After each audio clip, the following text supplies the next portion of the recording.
오늘 우리 함께 읽을 기록된 하나님 말씀, 구약의 말씀 사무엘상 제15장 34에서 16장 13절까지의 말씀입니다.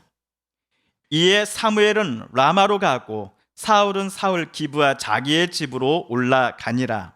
사무엘이 죽는 날까지 사울을 다시 가서 보지 아니하였으니 이는 그가 사울을 위하여 슬퍼함이었고 여호와께서는 사울을 이스라엘 왕으로 삼으신 것을 후회하셨더라.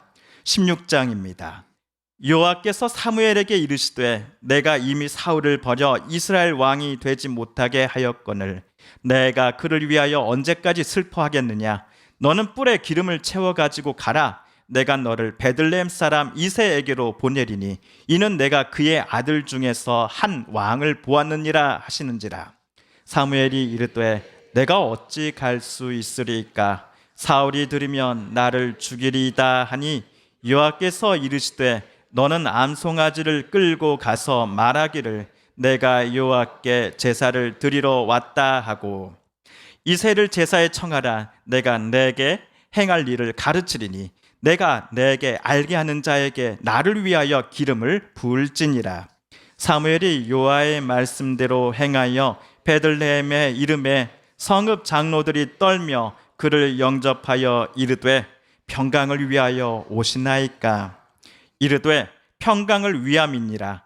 내가 여호와께 제사하러 왔으니 스스로 성결하게 하고 와서 나와 함께 제사하자 하고 이새와 그의 아들들을 성결하게 하고 제사에 청하니라. 그들이 오매 사무엘이 엘리압을 보고 마음에 이르기를 여호와의 기름 부으실 자가 과연 주님 앞에 있도다 하였더니 여호와께서 사무엘에게 이르시되 그의 용모와 키를 보지 말라. 내가 이미 그를 버렸노라. 내가 보는 것은 사람과 같지 아니하니 사람은 외모를 보거니와 나 여호와는 중심을 보느니라 하시더라. 이새가 아비나답을 불러 사무엘 앞을 지나가게 하매 사무엘이 이르되 이도 여호와께서 택하지 아니하셨니라 하니 이새가 산마로 지나가게 하매 사무엘이 이르되 이도 여호와께서 택하지 아니하셨느니라 하니라. 이새가 그의 아들 7을 다 사무엘 앞으로 지나가게 하나 사무엘이 이새에게 이르되 여호와께서 이들을 택하지 아니하셨니라 하고 또 사무엘이 이새에게 이르되 내 아들들이 다 여기 있느냐. 이새가 이르되 아직 막내가 남았는데 그는 양을 지키나이다. 사무엘이 이새에게 이르되 사람을 보내어 그를 데려오라. 그가 여기 오기까지는 우리가 식사 자리에 앉지 아니하겠노라.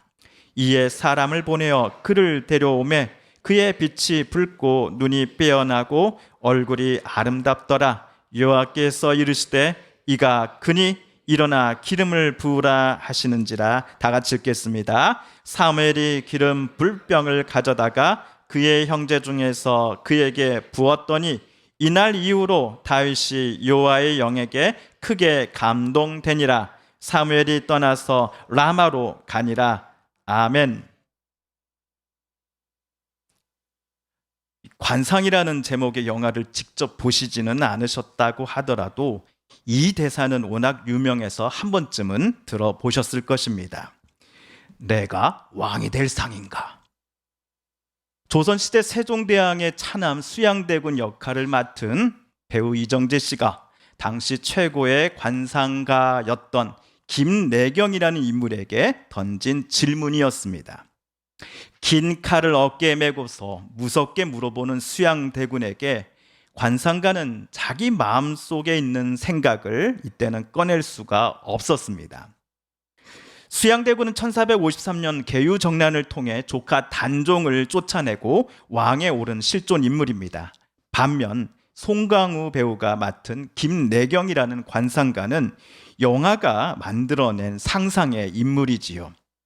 김내경이 영화상에서 수양대군을 직접 만났을 때 그는 속으로 이런 평가를 내렸습니다. 수양대군은 이리처럼 약점인 목을 잡아 뜯고 절대로 놓아주지 않는 잔인 무도함을 가진 인물이다. 이 자는 진정 역적의 상을 가졌다라고 말입니다. 사람의 이목구비, 얼굴 형태 등을 바탕으로 그 사람의 성격이나 운명, 수명 등을 파악하는 것을 가리켜 사전은 관상이라고 정의를 합니다. 또한 모발의 풍성함이라든지 점의 있고 없고의 유무는 물론이요, 그 사람의 말하는 방법, 걸음걸이 등도 그 사람의 관상을 보는데 매우 중요한 요소 중 하나라고 말합니다. 목사가 주일날 예배 시간에 관상을 왜 말하고 있는 거야 라고 의아해하시거나 제 얘기가 조금은 불편하신 분도 계실지도 모르겠습니다.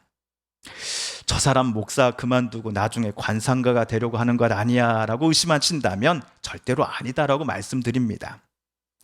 관상학의 모든 분야를 우리 삶에, 특별히 여호와를 하나님으로 고백하며 하나님을 믿고 사랑한다라고 말하는 우리 그리스도인들에게 적용해도 된다라고 말하는 것도 절대로 아닙니다.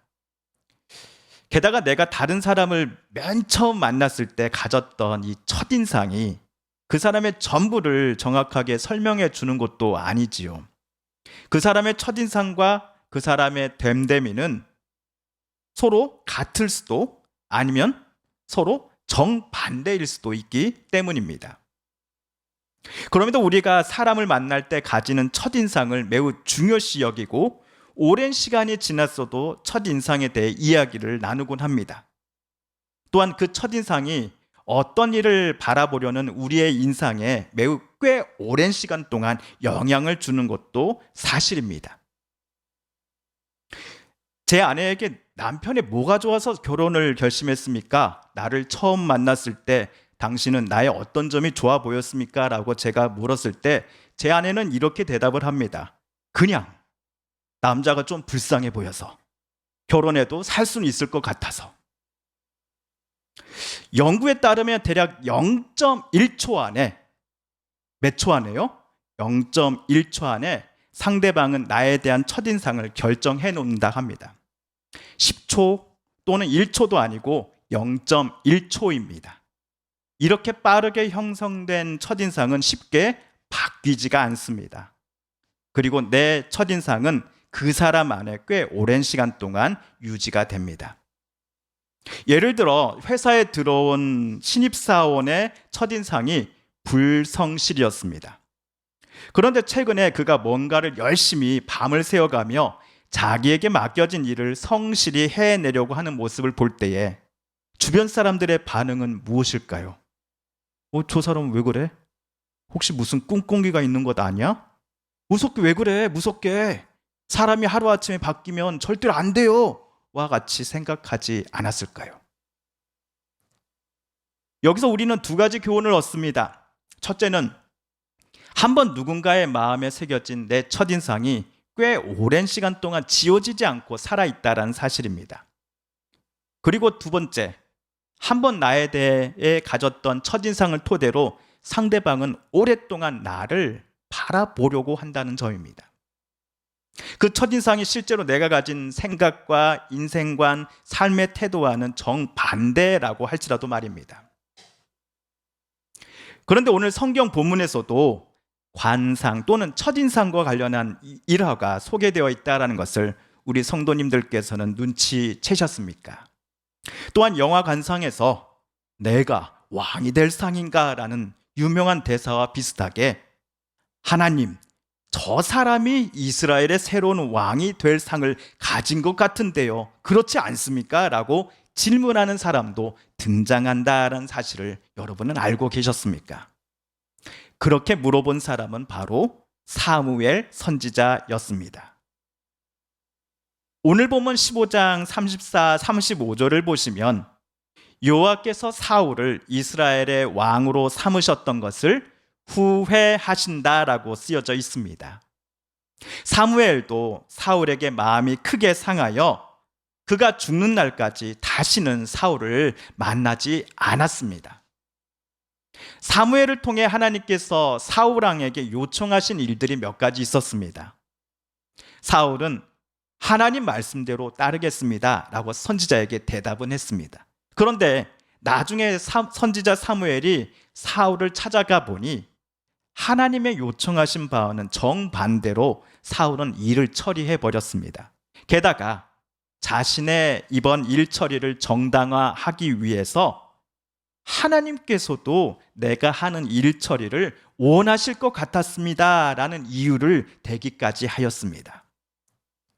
이에 사무엘은 사울에게 이렇게 대답을 합니다. 사무엘상 15장 22절 23절을 우리 함께 읽어볼까요? 시작. 사무엘이 나무랐다. 주님께서 어느 것을 더 좋아하시겠습니까? 주님의 말씀에 순종하는 것이겠습니까? 아니면 번제나 화목제를 드리는 것이겠습니까? 잘 들으십시오. 순종이 제사보다 낫고 말씀을 따르는 것이 순양의 기름보다 낫습니다. 거역하는 것은 점을 치는 죄와 같고 고집을 부리는 것은 우상을 섬기는 죄와 같습니다. 임금님이 주님의 말씀을 버리셨기 때문에 주님께서도 임금님을 버려 왕이 되지 못하게 하셨습니다. 이 일이 있고 나서 하나님은 베들레헴 사람 이새의 집으로 사무엘을 보내십니다. 이새의 집사람들 중에서 한 명에게 사울을 대신하여 새로운 이스라엘 왕이 될 사람이란 증거의 기름을 부을 것을 하나님은 사무엘에게 지시하십니다. 사무엘이 보고서 마음에 드는 사람이 아니라 하나님께서 지목하신 사람에게 기름을 사무엘은 부어야 합니다. 이새가 장남 엘리압을 제일 먼저 사무엘 앞에 데리고 왔습니다. 사무엘은 엘리압을 장남을 마음에 들어 했습니다. 첫인상에 매우 좋았기 때문입니다. 그래서 여호와께서 기름 부으려고 하시는 사람이 바로 이 사람 엘리압이 100% 맞습니다 라고 생각하고는 기름을 그에게 부으려는 찰나에 하나님은 선지자를 막으십니다. 7절을 우리 함께 읽어볼까요? 시작. 그러나 주님께서 사무엘에게 이르셨다. 너는 그의 준수한 겉모습과 큰 키만을 보아서는 안 된다. 그는 내가 세운 사람이 아니다. 나는 사람이 판단하는 것처럼 그렇게 판단하지는 않는다. 사람은 겉모습만을 따라 판단하지만 나 주는 중심을 본다. 만약 하나님께서 사무엘을 막지 않으셨다면 사무엘은 자신의 판단에 따라 엘리압의 뛰어난 외모를 보고서 그에게 기름을 부었을 것입니다. 이처럼 하나님께서 사람을 보시고 그 사람의 됨됨이를 판단하심의 방법은 사람의 방법과는 다르다라는 것을 방금 7절 말씀에서 우리는 확인할 수 있었습니다. 대개 우리들은 다른 사람과의 첫 만남에서 가졌던 첫 인상으로서 그 사람의 됨됨이를 판단하려고 합니다. 첫 만남 때 그 사람이 나에게 보여줬던 외모, 키, 말투, 걷는 모양 등등 0.1초라고 하는 그 짧은 시간 안에 내 안에 만들어진 저 사람에 대한 첫인상은 어쩌면 내가 그 사람과 관계에 있어서 평생을 따라 다닐지도 모르겠습니다. 그러나 첫인상을 이토록 중요시 여기는 우리들과는 달리 하나님께서는 그 사람의 됨됨이를 판단하시는 방법이 바로 그 사람의 중심을 보신다라는 것이었습니다. 여러분, 하나님께서 그 사람의 중심을 보신다 함을 손주들이나 이웃분들에게 설명해야 한다면 여러분은 어떻게 대답하십니까? 무슨 말인지는 머릿속으로는 좀 이해했는데 설명하려고 하니 선뜻 입이 떨어지지가 않으실지도 모르겠습니다. 그래서 성경 다른 본문에서는 하나님께서 그 사람의 중심을 보신다라는 것을 어떻게 표현하고 설명했는지를 제가 한번 찾아와 봤습니다. 먼저 역대상 28장 9절을 우리 한번 읽어보겠습니다. 시작. 내 아들 솔로몬아, 너는 내 아버지의 하나님을 알고 온전한 마음과 기쁜 뜻으로 섬길지어다. 여호와께서는 모든 마음을 감찰하사 모든 의도를 아시나니 내가 만일 그를 찾으면 만날 것이요 만일 내가 그를 버리면 그가 너를 영원히 버리시리라. 예수님의 말씀은 제가 한번 읽어보겠습니다. 누가복음 16장 15절 말씀인데요. 예수께서 이르시되 너희는 사람 앞에서 스스로 옳다는 자들이나 너희 마음을 하나님께서 아시나니 사람 중에 높임을 받는 그것은 하나님 앞에 미움을 받는 것이니라. 방금 읽은 두 말씀 속에서 우리는 두 가지 사실을 깨닫습니다. 첫째, 다른 사람들은 속일 수 있어도 하나님마저도 속일 수 있는 사람은 아무도 없다라는 사실입니다. 그리고 둘째, 아무도 내 속사람의 진정성을 알아주지 않는다라고 할지라도 하나님은 반드시 나라는 사람이 갖고 있는 진실함을, 신실함을 알아봐 주시는 분이시다라는 사실입니다.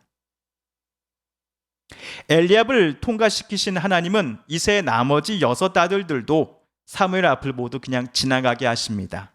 그리고 마지막 8째 아들인 다윗이 밖에서 양을 치고 귀가했을 때 저 이가 바로 그다, 일어나 그에게 기름을 부으라라고 사무엘에게 말씀하십니다.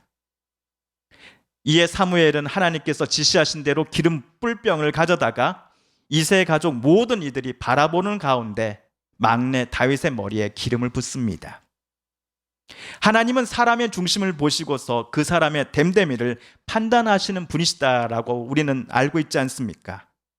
그러므로 다윗에게 기름을 부으라고 명하신 이유는 하나님께서 다윗의 중심을 보셨을 때에 다윗을 하나님께서 마음에 들어 하실 만한 면을 분명 보셨기 때문일 것입니다.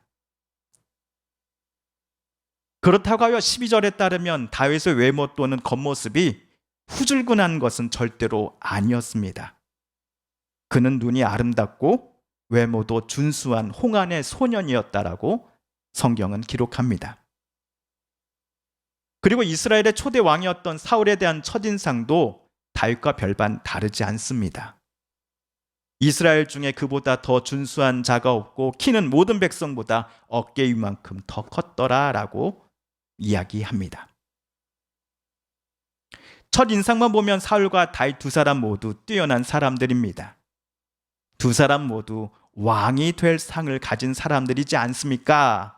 라고 누군가가 사무엘에게 묻는다면 사무엘도 예 라고 대답했을 것입니다. 그런데 사울은 초대 왕에 올랐음에도 나중에 하나님께서 그를 왕으로 삼으셨음을 후회한 사람이 되고 맙니다. 사울 왕의 중심이 왕의 자리에 오르고 난 후 처음과는 다르게 정반대로 이동하고 있었음을 하나님은 아셨기 때문입니다.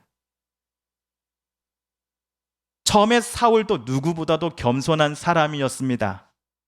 모든 사람이 모인 광장에서 왕으로 추대받는 순간에도 나는 왕의 자리에 절대로 오르지 않겠소. 나는 왕의 자리에 어울리지가 않소 라고 하면서 숨기까지 했던 청년이었습니다. 그랬던 사울이 왕위에 오르면서 점점 변해갔습니다. 우리도 확연히 알 수 있는 것 중 하나는 하나님께서 가르쳐 주시고 일러 주신 것과는 정반대로 사울이 행했던 사건들입니다. 왕으로서 기름 부음을 받는 순간에 사울이 나중에 이렇게 변할 것이라고는 어느 누구도 생각하지 못했을 것입니다. 워낙 청년 사울이 갖고 있는 특출한 외모가 또 겸손한 모습이 그를 보는 이들 모두에게 좋은 첫인상을 심어 주었기 때문일 것입니다. 다음은 약 1000년 후 사울이라고 하는 똑같은 이름을 가졌던 사람의 고백입니다. 고린도후서 5장 11절인데요. 함께 읽어볼까요? 그러므로 우리는 주님이 두려운 분이심을 알기에 사람들을 설득하려고 합니다. 우리는 이미 하나님 앞에서 환히 드러났습니다. 여러분의 양심에도 우리가 환히 드러나기를 바랍니다. 사울 즉 바울은 하나님께서 알고 계시는 바울의 중심과 속사람의 이 진실함을 고린도 교회 성도들도 똑같이 알아봐 주기를 소망했습니다. 바울은 그리스도의 사랑이 나를 강권하고 계십니다 라고 고백합니다. 지난주 말씀드렸지요. 바울을 공격하는 이들은 바울의 외모를 가지고서 더욱더 그를 깎아내렸습니다. 못생긴 외모, 어눌한 말투로 어떤 이들은 바울의 사도됨을 부정하려고 했습니다. 이에 현혹된 사람들 또 동조하는 사람들이 점점 늘어가더니 급기야는 바울이 사도됨과 그의 가르쳤던 복음 그리고 그의 인생 자체를 부정하려는 사람들이 고린도 교회 안에 더 많이 생겨났습니다. 바울은 억울했을 것입니다. 솔직히 고린도 교회 성도들에게 서운했을 것입니다. 하지만 바울은 하나님께서 자기의 중심을 알아주고 계신다라는 확신을 갖고 있었습니다. 그리스도 때문에 바울은 과거처럼 자기 자신만을 위하여 살아가지 않고 나 바울을 위하여 죽으셨다가 살아나신 그리스도이신 예수님을 위하여 살아가고자 함을 하나님께서 알아주고 계시니 이제 고린도 교회 성도 여러분들도 나 바울 내 마음의 진실함을 제발 알아봐 주십시오라고 부탁했던 것입니다. 시간이 꽤 오래 걸렸습니다. 수년의 시간이 필요했습니다. 그러나 바울은 기다렸습니다. 그의 진심을 고린도 교회 성도들이 다시 알아봐 주는 그날까지 바울은 눈물로 참고 기다렸습니다. 성도 여러분, 저와 여러분도 바울과 같은 마음을 품을 수 있었으면 좋겠습니다. 우리의 중심을 모두 아시는 하나님 앞에 저와 여러분 모두가 복음성가에 진실하게, 신실하게, 거룩하게 살게 하소서라는 고백처럼 실제로 살아가야 하겠습니다. 우리들의 말과 행동, 생각 이 모든 것들 속에 하나님을 사랑하며 경외하되 이 세상을 구원하시기 위해 십자가 지셨다가 다시 사신 사랑 많으신 예수님을 위하여 살아가려는 마음이 저와 여러분 속사람 안에 충만하기를 이 아침 다시 소망해 보았으면 좋겠습니다. 목사라는 직분이 아니면 내가 사회에서 갖고 있는 직업이 내가 가지고 있는 물건들이 혹 내 속사람을 그럴듯하게 꾸미고 감출 수 있다라고 우리는 생각하지 말아야 할 것입니다. 또한 내 기준에 따라서 섣불리 남을 판단하는 우리가 아니었으면 좋겠습니다. 우리가 미처 보지 못했던 그 사람의 중심을 하나님의 마음이라고 하는 안경을 통하여 깨닫기 위해서 지금까지는 별다른 거부감 없이 다른 분들을 향해 우리가 쉽게 판단하고 오해하곤 했던 자세를 우리는 멈춰야 할 것입니다. 대신 하나님의 마음으로서 다른 이들을 우리가 바라보기를 원합니다. 우리의 선입관, 첫 인상으로서가 아니라 하나님이시라면 그 사람을 어떻게 바라보고 계실까라는 질문을 계속하여 하나님 앞에 드려보았으면 좋겠습니다. 하나님께서는 내 모든 것을 알고 계심을 늘 기억하며 하나님은 물론이요 사람들 앞에서도 진실하며 신실하고 거룩한 사람이 되고자 애써야 하겠습니다. 그리고 하나님의 마음으로 다른 이들을 바라보고자 하며 사랑하고 섬기고자 하는 우리가 되게 해달라고 이 아침 우리 함께 하나님 앞에 다짐해 보셨으면 좋겠습니다. 함께 기도하겠습니다.